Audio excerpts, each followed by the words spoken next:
nothing there but silence. Et salut à tous et bienvenue dans cette vidéo achat. Donc avec des achats d'internet, des achats en brocante.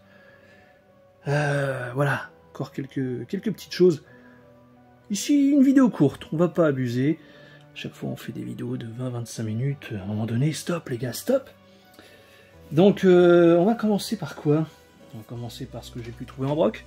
J'ai pu teaser un peu sur Instagram ce que je pouvais éventuellement trouver sur cette fameuse broc. Donc surtout dû à une connaissance. Il se reconnaîtra, un petit coucou à lui. Et voilà, j'ai pu prendre quelques petites choses, notamment Torso, revue de cinéma de genre, donc Stuart Gordon. Donc j'ai pris pas mal d'objets chez cette connaissance. Et voilà, ça clairement il m'en a fait cadeau. Donc c'est plutôt cool, comme d'hab. Voilà une petite revue qui date de quand? 2009. Ok. Ça c'est toujours en cadeau, donc le dossier de presse de Land of the Dead.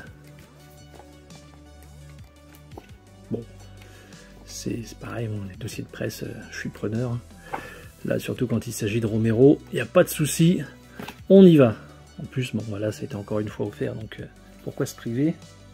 Un petit vinyle avec ce pressage, enfin le premier pressage d'Escape from New York, donc sorti chez Vares Sarabande. Et bien content parce que aujourd'hui pour celui-ci il m'en manque plus qu'un, donc qui sera réédité prochainement en plus, donc il n'y a aucune raison de s'affoler. Et voilà, après je pense que j'aurais fait le tour. Après je dis qu'il ne m'en manque pas, mais si, il me manquerait le vinyle allemand par exemple, mais les titres en allemand c'est clairement pas ma tasse de thé. Après je dis pas, hein, le prix ça peut évidemment aider à changer d'avis, c'est fou ça, hein. Donc on dit qu'on l'aime pas, mais suffit qu'on me le balance à 5 balles, moi je prends. Enfin bon, je le trouverai jamais à 5 €, mais vous voyez un peu la façon de fonctionner. Donc voilà, Escape from New York. Ghibli, les artisans du rêve. Donc ça c'était, je trouvais ça sur un stand, c'était 2 €. Voilà, 2 € du tout neuf, hein. J'ai l'impression que c'était, je sais pas, comme si c'était une boutique un peu manga qui déstockait pas mal de choses. En tout cas, voilà, il y en avait plusieurs exemplaires. Il y avait plusieurs exemplaires de tout. Donc voilà, ça pour 2 € clairement. Je le prends, je voulais le prendre de toute façon à un moment donné. Mais évidemment, là, ce prix-là, ça se refuse plus, hein. Parce que de base, c'est quand même ouais, 16,50. J'avais cru voir 19,50, mais 16,50. Donc voilà. Ça revient évidemment sur tout l'univers Ghibli ou Ghibli, c'est selon, moi je dis Ghibli. De la trading cards, bon ici je pense à 99% qu'il s'agit de fan-made, bien que ce soit plutôt bien fait, niveau qualité d'impression, c'est numéroté, tout ce qui va bien. Il y a même hop, des annotations au dos, donc bon. En tout cas c'est bien fichu, mais peu importe, c'est pas grave, même si c'est du fan-made. L'objet reste cool, donc j'ai pris ça sur eBay, c'était livré en plus dans les pochettes qui vont bien. Bon, maintenant il faut que je trouve je sais pas, un petit classeur ou un truc pour les relier, mais en tout cas, voilà. C'est toujours quelque chose de sympa, notamment sur ce film. Voilà. Clairement, ça suit la trame du film. Avec, voilà, au dos, il est expliqué ce qui se passe, etc., etc. Donc, bon. Certains diront inutile, je les rejoins parfaitement, mais voilà, c'est ce qu'il y a de mieux quand c'est inutile, n'est-ce pas? De la VHS avec ce The Thing, donc ici en Hollywood Collection. Donc, c'est pas la mieux, c'est la deuxième mieux, mais bien content quand même de l'avoir, celle-ci. C'est pas celle que j'ai connue en vidéo club. Celle que j'ai connue en vidéo club, c'est celle où vous avez Rob Bottin à l'arrière, maquillé avec des espèces de grandes dents et des lentilles. Ceux qui connaissent, mais voilà, en tout cas, Ici, elle aura parfaitement sa place dans la collection, à côté de sa petite sœur, qui est celle-ci. Donc ici, dans la collection Frisson. Bon, encore une fois, c'est pas ce qui se fait de mieux en termes de VHS, hein. Mais elle fait le taf. Elle fait le taf. De toute façon, si je la voulais pas, je l'aurais pas prise, hein. Mais voilà. On veut toujours les versions locatives ou autres, ou avec des covers plein cadre. Mais l'intérêt, c'est d'avoir un peu de tout. Voilà, la diversité, nous on aime ça.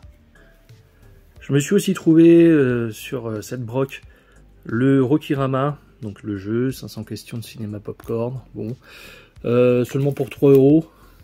Donc je me suis dit pourquoi pas. Ça faisait un moment que je le voulais, sachant que vendu neuf, ça doit être aux alentours de 20 balles. Même d'occasion, je voyais des mecs le vendre 15. Avec les frais de port, ça revient exactement au même. Donc là, direct, prêt à emporter 3 €. On ne se prive guère. Ghost Dog, la voix du samouraï. Donc ça, trouvé en cash pour une quinzaine d'euros. Avec le côté complètement décollé. Donc là, ça va, on l'a tout remis propre. Donc je suis pas super fan de ce genre de coffret, mais voilà, il y a du petit contenu, et pour le prix ça va. Bon, il n'y a pas de 4K dedans, à la base je crois que c'était annoncé en 4K ce truc. Donc voilà, des écrits de Yamamoto Tsunetomo, écrit sur la voix du samouraï, voilà. Donc ok, pourquoi pas.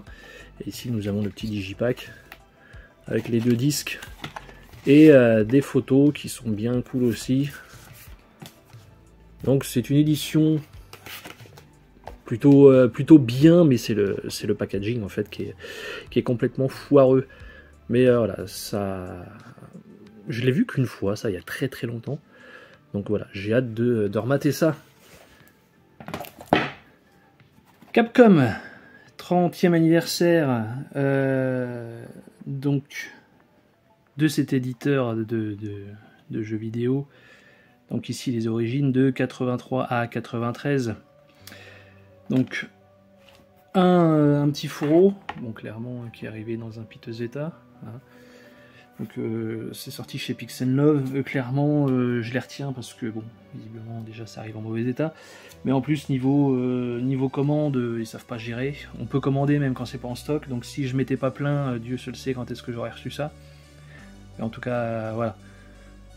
Tu le commandes et tu te plains, dis ah bah non, bah en fait on n'a pas de stock, on attend un réassort. Ah d'accord, super. Enfin bon. Ceci étant limité, bon limité c'est bien. Mais ils n'arrivaient pas à le vendre visiblement puisque c'était bradé. Donc voilà, ça retrace pas mal de sagas vidéoludiques, donc du Megaman, du Street Fighter, évidemment, les Ghost and Goblins même, du Final Fight. Donc pas mal de choses. Ici malheureusement on n'est pas dans la bonne décennie pour les Biohazard. Mais bon, c'est pas très grave. Je sais même pas s'ils ont sorti un volume 2 d'ailleurs. En tout cas bon, c'est voilà, c'est un morceau d'histoire qui pour moi est important. Il y a quelques temps j'ai rentré ce bouquin. Voilà, que j'avais précommandé. Enfin il y a quelques temps, ouais, ça commence à faire même des années je crois, mine de rien. Et voilà, dernièrement j'ai trouvé la version collector. Donc le prix n'est pas le même à la base. Là nous avons 29,90 et ici 35. Donc les 5 € de plus, je sais pas pourquoi, parce que tu as une jaquette dessus. Je suis pas sûr que ça soit ça qui coûte 5 €, quoique on l'a. Qu'est-ce qu'il y a? Ouais, il y a ça dedans. Bon. En plus, c'est même pas, c'est loin d'être le meilleur livre hein, sur le sujet. Mais vous comprendrez qu'à 4 €, je me sois laissé tenter. À la base, je voulais prendre ça, mais bon, ça me faisait chier de mettre 35 balles pour un bouquin. Enfin, je dis ça, je dis rien, j'ai mis pire. Voilà, du coup, comme ça, j'ai les deux. J'ai le des éditions et puis on n'en parle plus. Un peu de game, tiens. Oh, puis on revient sur Capcom. Donc. Resident Evil Origins Collection.